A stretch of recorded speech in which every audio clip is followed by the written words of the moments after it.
coûté combien? À l'époque, oui. En fait, j'ai lancé Balafon avec 1 400 000. 1 400 000. Donc, en fait, le projet globalement, c'est 4 100 000. Mais j'avais 4 400 000 mon argent, le reste, c'est le crédit.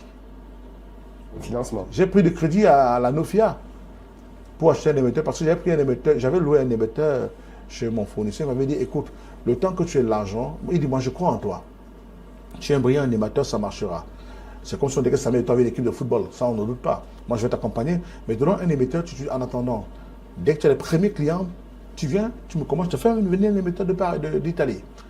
Et il m'a donné l'émetteur en prêt de feu Philippe Tankou, de Bafoussam, le vieux Tankou qui est décédé, de sa radio, Rue FM.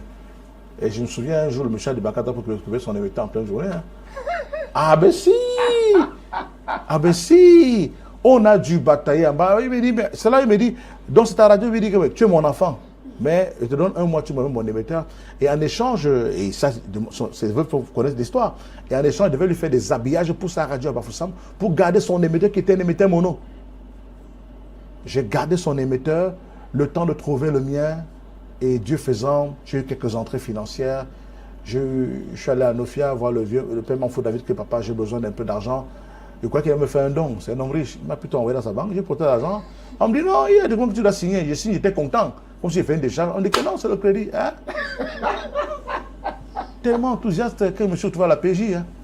Ah oui? Ouais, bah, on dit que non, échéant non remboursé. Il dit non, j'ai tout remboursé finalement quand même. Parce qu'entre temps, j'étais constant chez Kiferou. Il fait des petits jobs. Je fais des jobs à gauche pour payer, pour m'acheter un émetteur à 4 millions de francs. Et finalement, bon, ça s'est bien soldé, c'était une erreur de la banque. Et puis je n'ai devais plus rien. Et puis j'ai eu l'émetteur. J'ai commencé à souffler, il fallait payer les salaires. Ah, mais quand on m'a dit non, boss, on peut travailler d'abord comme ça, on n'a pas besoin de salaire. Il dit non, non, vous devez avoir quelque chose tous les mois. Je ne vais pas commencer comme ça. Je lui ai dit, si vous m'habituez à ne pas vous payer, oui, je finirai par savoir qu'on fait comme ça. C'est mon premier patronat, je veux payer. Et j'ai commencé à payer dès le premier mois. Les maris forts à Massana, ils m'ont dit Coco. Non, boss, on peut d'abord se battre comme ça, il n'y a rien, on va vous souffrir, vous dormez ici au bureau, j'ai mon matelas sous la table. Et tout. Pourtant, j'avais une maison, mais j'avais fui mon bailleur parce que je devais le loyer. Et moi, j'ai dit, il peut faire d'abord ma radio là, si tu veux. Et il a confisqué mon lit, ma table et tout. Ah, mais pendant l'an 2000, William connaît l'histoire. Il a tout confisqué.